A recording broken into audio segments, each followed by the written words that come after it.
Hello, voila, it's working, people. Ah,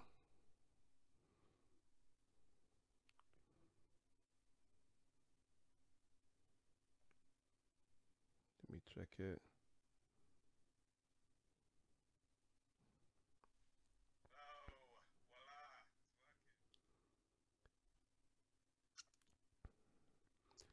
Hello, everybody. Welcome to Mike from Edge Note 50 TV. We're finally live. Sorry, guys, if you was listening to it before, it was supposed to be 9 o'clock when we first started it. However, I encountered some technical difficulties, and now I had to delay it by an hour to 10 o'clock. But it don't matter. The main thing is we're here now, so we're getting it popping. So welcome. This is a live show that we're doing, the first time that we're doing a live show. I thought I'll do it because to try it out, because we've got the equipment, I've got everything all working up and running. If you're watching this for the first time, then subscribe. If you're not watching it live, then it's going to be on later on, so you can watch it at your leisure. So what we're going to be doing is talking about Tyson Fury and Deontay Wilder. What happened at the weekend? Yes, you hear the heading, controversy. Tyson Fury got robbed, so we're going to be talking about it. So, let's talk about the event. Now, this event got hyped from the start. This was all about the showcasing of Deontay Wilder. This was about putting Deontay Wilder onto the big stage. This is about his coming out party, so to speak. This was about him, showing the world what he can do, fighting at elite level. And this was all about, and Tyson Fury, his narrative was about his comeback. This is about him coming back from 2 years out of the ring, suffering from issues that everyone's all aware of, and can he make that comeback and fight and win that world title? So the narratives on both sides were there. Now going into the contest, the undercard was stacked with top fighters. So you had Luis Ortiz, you had Gerald Hurd, and you had some up and coming people as well, on the undercard. So it was all round. It was entertaining. It was fun to see, and we're gonna go into it. So first up, we can look at some of the undercard. Now I didn't look at all the undercard because all of the undercard, I was out on the Saturday night, so I didn't get to see all the undercard. But when I got back, I saw some of them. So, so we can go and start off with some of the undercards. I won't go into too much detail because they're all one-sided fights. So Luis Ortiz against Kaufman, that was more than a one-sided fight. And you've got Gerald Hurd. He's first time I saw him, and that was a one-sided fight. So those fights really, they weren't really fighting at their best, and I think that because they wasn't fighting at their best, they didn't show the best of them. So really, that's why I don't want to go into any detail, because it wasn't really a contest, and you can't really take too much from those fights. So I'm gonna go into the main event and talk about that really, because that was the star of the show, that fight. So we're gonna talk about it. So. Now, I predicted last week that it was going to be Deontay Wilder was going to win this fight by knockout in the 11th and 12th round. That's what I predicted. I predicted, just in case you didn't hear last week, that Tyson Fury was a better boxer overall. So it was all about Tyson Fury, the better boxer, versus Deontay Wilder, the one-hit knockout power. Yeah? So, in the beginning rounds, it was Tyson Fury, I felt not dominated, but I thought he controlled the fight. He made Wilder miss. Wilder was doing lots of windmill shots, swinging like lots of windmills. And, he was making him miss. And with Fury's counter-punching, he was connecting with his counter-punching. So, and on the basis of that, I had Fury winning the rounds. Now, the first round, you can say it was tentative, but the rest of the 4 rounds, I had it to Fury. So, they had the knockdown. So, a knockdown is a 10-8 round. Okay, you can give that to Wilder. And then as the rounds went on, Fury was controlling those rounds. Now, you could say it was close here or there because Fury did come through with a couple of jabs here and there. But overall, you would say that Fury won that fight because Fury was making Wilder miss and he was connecting more of his shots. So I was thinking, you know, this is going to be, you know, it's coming to plan how I thought it would be, Fury controlling the fight. However, I did think that later on, Fury will be tired and he will, Fury will be tired, and then that's when Wilder will be able to catch him.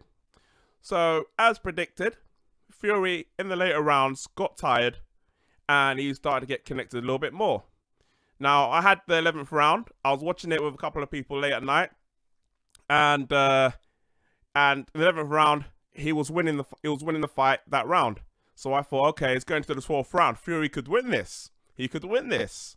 So going into the 12th round, I was thinking, okay, it's controlling it. It's controlling it. I think Fury should keep his composure. He's not going to get hit now.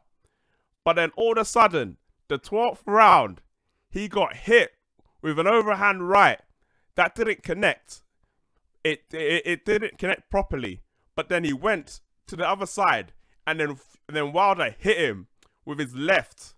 Clean shot to the head. And I thought he was dead. I literally had my phone and I was going to call 999. There's an emergency. Someone is lying dead on the canvas. He looked like it was out. I thought the fight was over. I was thinking to myself, oh no. I wasn't even saying get up. I thought he was out. And then the referee started counting, and then all of a sudden he got up. I was like, is he actually getting up? Is he gonna? Even when he was getting up, I was thinking, no, he can't be getting up. He can't be. I like, you know, is he getting up? Is he not getting up? And then he got up, and then like all of a sudden the referee was like, okay, he's ready to go. And I was like, oh my god, like, I was shocked. I didn't think he was gonna make that. And then Wilder looked shocked. He was like, God, like, what am I gonna do? The only thing that was missing from that was the Undertaker music. The Undertaker music, that was the only thing that was missing from that. But yeah, it was crazy. And then as the fight went on, I thought Fury went on and actually won that round. After that, you know, even though he got dropped, he kind of went and took over that round, which was a fantastic performance. However, as soon as I saw that second knockdown, I had a feeling in my guts they were gonna call it a draw. I thought that Fury won that. Even with the 2 knockdowns, he won because he dominated most of the rounds. I could have easily gave it 10-2 to Fury. Maybe giving it, you know, 9-3 to Fury. Even with those 2 knockdowns, 10-8 rounds, it still worked out that Fury won by 1 or 2 rounds. However, you know, they gave it a draw. Was I surprised? No, I weren't surprised.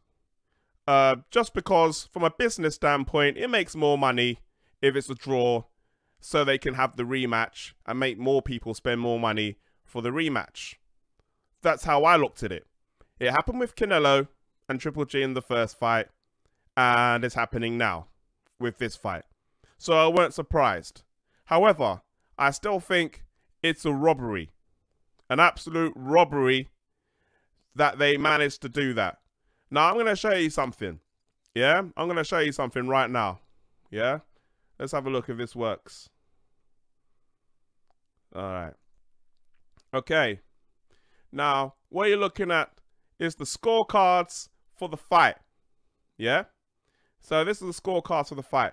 Now, on your left-hand side, you've got this judge. Yeah? Look at the name. Read it. Read it well. It's called Alexandro Rohin. Yeah? This guy. Whoever this guy needs to be fired, he needs to be sacked, he needs to be retrained. Because his scorecards, if you can see, has got Wilder winning the first 4 rounds. And overall, they got him winning by 115 to 111. So basically, they got Wilder winning 115 to 111. I'm not looking at the other scorecards, one gave it a draw. You know, I don't know how they got that. The other one gave it Fury 14-10. That's how I kind of got it. But 15-11 to Wilder. How the hell did he come to that conclusion? Yeah. Now, I got a theory, yeah, on what we can do to improve judging. Yeah. It's called VAR. VAR. We need VAR. Yeah. Every round, we have people up in the rooftops, yeah, talking about watching the fight with their videos, screens, and they can score the fight. Yeah? So then at the end of the fight, if you get some dumbass judge, Alexandra Roheen, doing some stupid scoring, we can refer it to VAR. Yes, VAR. Yeah, anyone in the United States don't know what VAR is. They got soccer, and in soccer they got a video referee that watches or monitors the matches. So any important decisions that needs to be made, they refer it to the camera up in the booth, and they can watch the replays to see if the original judge's decision was right. So in boxing, that's what they should do. If you get a scorecard like that, they should refer it to someone to watch the replay to see if he's made the right decision. And if he's made the right decision, and if he's made the wrong decision, to get it overturned. That's what they should be doing.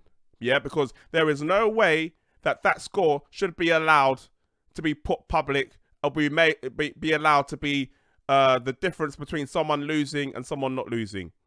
Reason being, you have to imagine, you got these fighters. They go into training camp. They go away from their family. They go away from their kids. They're training for 2 months in solitude. You know, wishing, wanting to become world champion. Hoping that they get into the ring, thinking that if they train enough, if they practice enough, if they perform enough on the night, that they can pursue and have their dream of winning world championship fights. Only for them to be denied the opportunity to become world champion because some dumbass referee, some dumbass judge who lost his glasses can't score a card properly. Let's think about that for a second. These guys are getting paid millions of pounds, but then you can't afford a judge that can score a fight properly. It's called a robbery. It's called an absolute daylight robbery. And it's a shame for the sport. All new people for the sport need to think about this as well, because it's gonna, if casual fans are watching this, they're thinking, should I watch it again? Because the right person may not win again. So and I know that the Showtime, BT Sport, you know, they're making it like, yeah, it was a fantastic fight. Yeah, it was an entertaining fight. But then the only way it's going to be complete is if they judge the fight properly, and the person who's supposed to win, who should have won, wins. If it has a fantastic fight, but then the wrong person wins, then, it's going to spoil the overall enjoyment of the fight. You're making us pay pay-per-view. In America, they pay $75. In the UK, they pay £20. And then you're going to try and convince us to pay £20 again, or £70 again, to watch this fight again, when we don't even know if we're going to have correct judging, or the right person's going to win. So, I'm just not happy with that. And I'm not the only one that's not happy with that. There's some other people that are not happy with that as well. So let's have a look, shall we? Now wait one second. Let me just check this out for a minute. Let's check this out for a minute. Let's have a look. All right. I'm going to try this out and see if it works, yeah? If this works, it'll be amazing. This is the first time I'm using all this software. As I start using it more and more, it'll get a lot easier. All right. Hear this out. All right. Let me play this quick.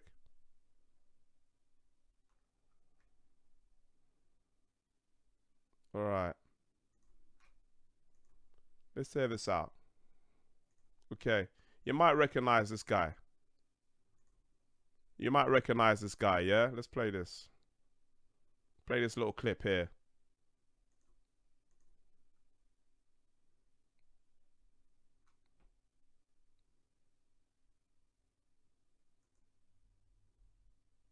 On one shot.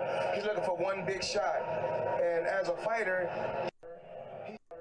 he's dependent just on one shot. He's looking for one big shot. And as a fighter, you have to use other weapons. Fury using combinations and a very, very fast jab and taking his time. So I think that if Deontay Wilder don't do something else, it looks like Fury's going to win if it goes the distance. You have all the rounds so far to Fury? 5-0 so far.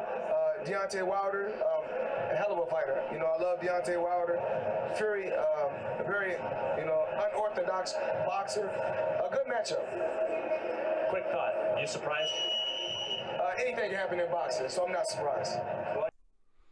So that's Floyd Mayweather. That's Floyd Mayweather talking about the fight. He had Fury winning the first 5 rounds. Now, people want to hate on Floyd Mayweather, saying, no, Floyd Mayweather, don't like Wilder, blah blah blah blah blah, whatever, and all that kind of thing. But let's look at the facts here. This is Floyd Mayweather. He's one of the greatest boxers of all time. Yeah? This guy knows how to fight. This guy is a very skillful fighter. He's an expert of punching and not getting hit. So if you can't take that guy's advice, whose advice are you going to take?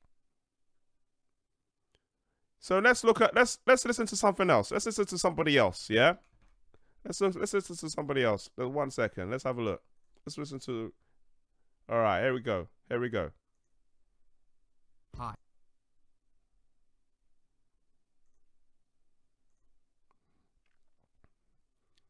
Let's listen to something else. Look. Hear this out. Hear this out. Paulie Malignaggi. Listen to what he had to say. It was funny. I had to laugh. This changed the tenor of the fight, Paulie. Guys, I don't even care about any of these replays. I really don't. I don't care about any of these because they matter nothing. This fight, this decision is a joke. Alejandro Roquin better never work a day in his life again in boxing. I don't know what else to tell you. I mean, we're looking at highlights of a fight that we should be breaking down and why the result is the way it is. But I can't tell you why the result is the way it is. We're looking at certain highlights, but then I got to explain to you why the result went the way it shouldn't have. I don't know what to tell you anymore. I can't even do my own job. Malignaggi can't even do his own job. It comes down to that. The guy can't even do his own job. He cannot explain how that dude had the scorecard he had. I can't explain it. It's very difficult to explain. How's the WBC going to explain that? Like, that referee needs to come out to the public and say, this is why I scored the fight the way it was. If I'm wrong, leave it in the comments. Leave it in the comments because, I'm a boxing fan. I'm sure you guys are boxing fans. So I think that at least some of you guys leave it in the comments and say, am I right? Should the referee that judge, come out and say, this is the reason why I scored 15-11 to Wilder. This is what I was looking for in that fight. So at least I can kind of like have a little bit of an understanding of where your mind was at when you was judging that fight. So, I just call it a robbery. I feel sorry for Tyson Fury. I feel sorry for Tyson Fury because of what he's been through, the journey that he's come through, the amount of time and effort, where he came from being, how much stone overweight to losing all that weight, to put all that energy in that fight and not get the result he wanted. I feel sorry for Wilder because it's not Wilder's fault that this has happened. He fought the best fight he could. He got 2 knockdowns. And, look, we have to give Wilder credit as well because he did what Vladimir Klitschko couldn't do. Vladimir Klitschko couldn't touch Fury, and Wilder knocked Fury down twice. So you have to give him credit. It's not his fault that that judge doesn't know what the hell he's doing. Yeah, he's just stuck in the middle of it. Yeah, and so it comes down to that. In regards to the fight itself, now I put Wilder to win, and he win by knockout. At first, I was disappointed with Wilder's performance. I thought Wilder could have done better. He said himself in the press conference he could have done better. But he's, you know, one person told me that Tyson Fury, Deontay Wilder, you know, maybe I expected too much from him. After all, he hasn't got history of dominating fights. Against Gerald Washington, he was losing, then he knocked him out. Against Ortiz, he was losing, and then he got the knockout. Against Arthur Spilka, he was losing, and then he got the knockout. So when I think about it, is it surprising that he was losing that fight with Wilder until he got those 2 knockdowns? I shouldn't have been surprised. Maybe it was just me having a little bit of hope that Wilder would improve enough that if he fights AJ, he'll have a chance. But the reality is, Wilder is Wilder. He has not improved since he won against Stefan in the first fight. He's always relying on that knockout, on the right hand, and like Mayweather said, that if you're relying on one thing and you haven't got anything else, when you get to that top level against the elite fighters, you're going to get found out. And against Tyson Fury, and let's make it clear, this is a 60 to 70% Tyson Fury. He was lucky. He was very lucky indeed to get that knockout. Because if they have a rematch, I can guarantee it, Fury will win. Now, speaking about rematches, let's talk about that. Now, Tyson Fury wants a rematch. Tyson Fury and Frank Warren said that they admitted after the fight that part of the contract was a 2-way deal. If either of them lost or won, they get an immediate rematch. However, as it's a draw, that contract, that terms in regards to rematches is null and void. So technically, Wilder don't have to rematch Fury anymore, which is very interesting. Now, a lot of people were saying that Tyson Fury and Wilder would have the immediate rematch. However, looking at that performance from Wilder, I don't think he wants that rematch. I don't think him or his team want any of that work from Fury again, because they know that they were very lucky in that fight. So I'm thinking, okay, what's Wilder gonna do? I look at it like this, yeah. Now, AJ said in numerous interviews he wants Wilder next. If he wins or he loses, he wants Wilder next. We didn't mention Fury. Yes, he's mentioned Fury in the past, but that was when Fury was out with issues. That was when Fury was out with issues. That was when he had all his problems with alcohol, drinking, mental, all that stuff. He was calling him out. But now, Fury is back, and he's healthy again, and he's fighting again. No. I'll fight Wilder, whether he wins or loses. Not even mentioning Fury. So it's very clear that AJ wants Wilder next. Very clear. Dillian Whyte is plan B. Now, what comes up is very interesting, is what Deontay Wilder said. Straight after the fight in the press conference, he was asked directly, what would you prefer? Tyson Fury in a rematch or AJ in Wembley in April? And Wilder said, after being poked a few times, he wants AJ. One face, one name, one champion. So you know what, guys? I'm going to go a leap of faith here. Wilder AJ April is going to happen. It's going to happen. Eddie Hearn is already in LA. I think he's in LA or he's already on his way. Fury and Wilder are both there. Wilder's plan has worked. Him and Tyson Fury together has made the public believe that AJ is scared of both of them, which is not true. But some sides of the public believe that. And also, he has to back down a little bit now. So I think that the pressure is on. In the past, before this fight happened, it was less pressure. They thought Wilder was going to win, and it was going to be an option between Wilder or Dillian Whyte. However, as this fight is a draw, and Fury had one of the best performances that we've seen, that's a game changer. So now the public is behind Fury. They see him as a legitimate threat now. He's ready for elite. Fury is no warm-up fights. He's ready to fight the elite of the elite now. And also, what's also interesting is this happened this morning, yeah?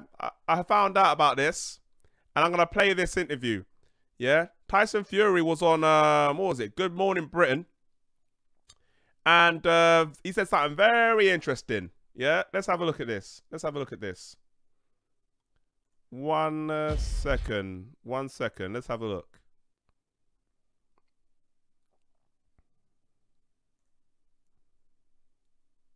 All right. Let's have a look. Let's see if it works. 1 second. This is happening in an interview. Wembley Stadium in front of 100,000 people and knock him spark out in front of your own crowd. Is that the next fight for you? The rematch? That would be fantastic, Pierce, but I've got a funny feeling he's going to get his running shoes out and stay away from me at all costs. And what was interesting was he was throwing haymaker after haymaker, but I don't think more than 2 of them ever got near your head. Completely. There, I think we can see. Yeah, we can see the ones that did connect. But it's very interesting to watch a ferocious puncher like Wilder. He just could not land really more than a handful of punches throughout the entire fight, which was a testament, I think, to your extraordinary speed and mobility and technical skill in that fight. I mean, you know, when you think the weight that you were a year ago and the weight you were fighting at, the speed that... Yeah, so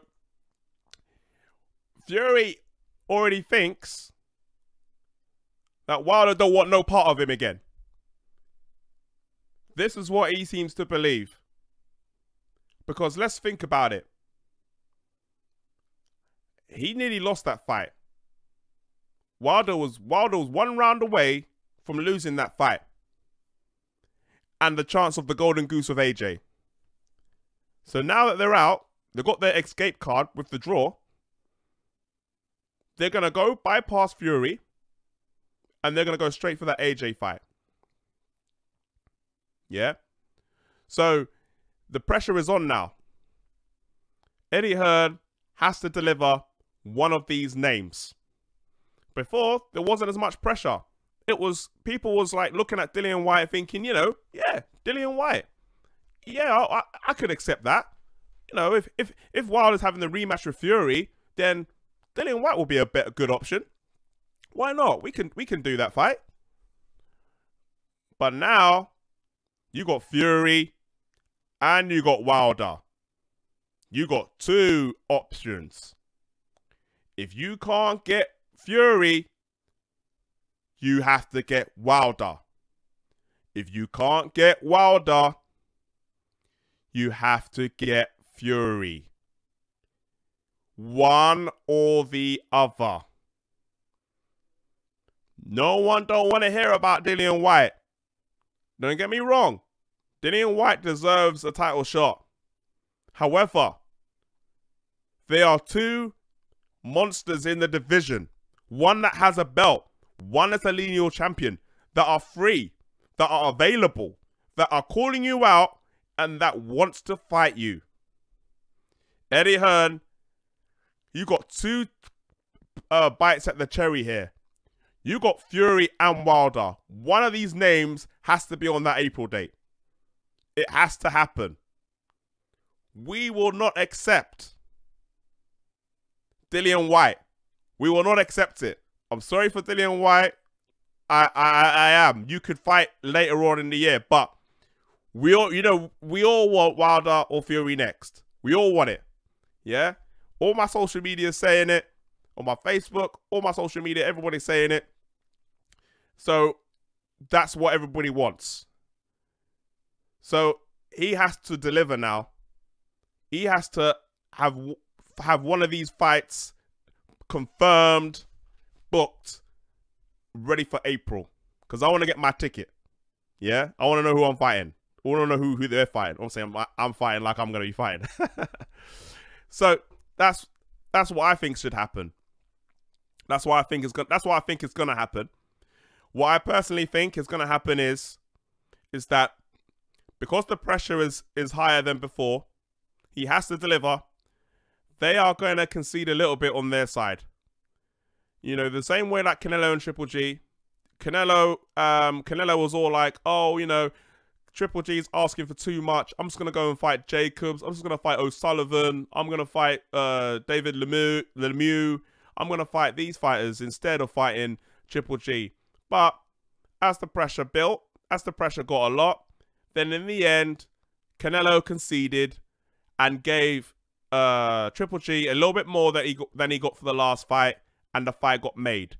So I think that what Eddie Hearn is going to do is going to make it a 2-fight deal, one in England in Wembley, the other one in the States. He's going to add a little bit more money. I think they offered him $15 million. I think they're going to add another 5 to it, make it 20 million, sweeten the deal.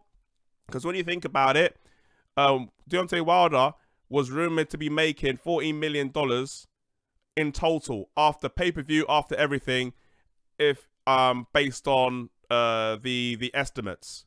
So they're going to give him $20 million. Yeah? And they're going to give him pay-per-view upside as well, which wasn't in the original deal because he was given a flat fee. And I think that they are going to accept it. Shelley Finkel is out in public now saying, we want to negotiate this fight in private. We do not want this to be in the public domain. Yeah, which is funny how saying that, as it was Deontay Wilder that went on Instagram saying 50 million is in the bag. So we knew we weren't serious then, but now we know it's serious because Shelley Finkel himself is saying we want to make negotiations private. So when he's saying that now, that means he's serious. He wants it private. Let's talk business. Let's get this deal done. So I believe that it's going to be Wilder versus AJ in April. I will be very surprised after everything that's been said from AJ's side and from Wilder's side if this fight don't happen. They do not. The business move, the smart move is for AJ and Wilder to fight. They can fight for unification. They got a good chance of winning. And when they win, then they can fight Fury after. That's the gamble they can afford to take because by then they're unified champion. They've already made history. But nah, they don't want to be doing that right now while there's a chance of fighting each other first. So I believe that this Wilder and AJ is going to happen next. And I think that Chisora and Dillian Whyte is going to have to wait. I think Dillian Whyte is probably going to be fighting Usyk or he's going to be fighting Ortiz next. because they said that Usyk is going to the Chisora fight. Chisora is going to the Chisora White fight in December, and they're saying that he wants the winner. So I think it's going to be, I think Dillian Whyte is going to beat Chisora, and I think it's going to be Dillian Whyte versus Usyk pay-per-view, and I think it's going to be Deontay Wilder versus AJ in April. This is what I believe is going to happen. If you agree, disagree, leave it in the comments. Yeah, and then, you know, let's take it and then see what you guys say. But that's what I think is going to happen in regards to the event. And what's happening next. I hope it happens. We all need to put pressure on it. It's time. It's time to finally settle it once and for all. Who is better, Deontay Wilder or Tyson? No, sorry, or Deontay Wilder or Anthony Joshua. There can be only one. If you guys watch Highlander, there could be only one. One name, one face, one champion. So, guys, if you're watching this, thanks for listening. If you guys watching this for the first time, hit that subscribe button. Go on all my social media. Actually, I got one thing to say about my social media, actually. You might have noticed that I haven't posted anything on my Facebook in about a day or so because I had some issues. I was posting some stuff on BT Sport. And I think they kind of gave me a little slap on the wrist, and I can't post anything for a few days. So I think on Wednesday I can start posting again, and then so I think Wednesday, that's when I'll start posting. So if you're watching and you haven't seen me post for a few days, that's why. My Instagram is being suspended. I think it's been, so that's kind of I'm trying to work that out. My Twitter's still going, so go on Twitter, then you can. That's still going on. My Facebook will be back up and running in the next day or so. So just hold on there. I'll be back on by Wednesday, maybe even tomorrow. They said it's going to be a few days. So I'm going to check tomorrow if it's working. If it's working, and you see me posting again. If not, then it'll be Wednesday for sure. But if you like the channel, subscribe. This is the first time I've done this live stream, so sorry if there's any technical difficulties. However, you know, you have to start from somewhere, and as time goes on, it'll improve and it'll be, you know, more consistent. I'm going to try and do a live review, preview show as well. So I'm doing these review shows every Mondays, as you can see. And I'm going to try and do a preview show every Thursday. It's going to be Thursdays, but I think I might move it to Wednesdays. But I'm going to put it on the schedule so it'll be alerted when you go and see it as well. Yeah? So, what do you guys think of the show? Anything that you think you want me to do, want me to talk about, let me know, and I'm going to talk about it. So, thanks, guys. I'm going to go. Peace out. Enjoy your night. And enjoy boxing.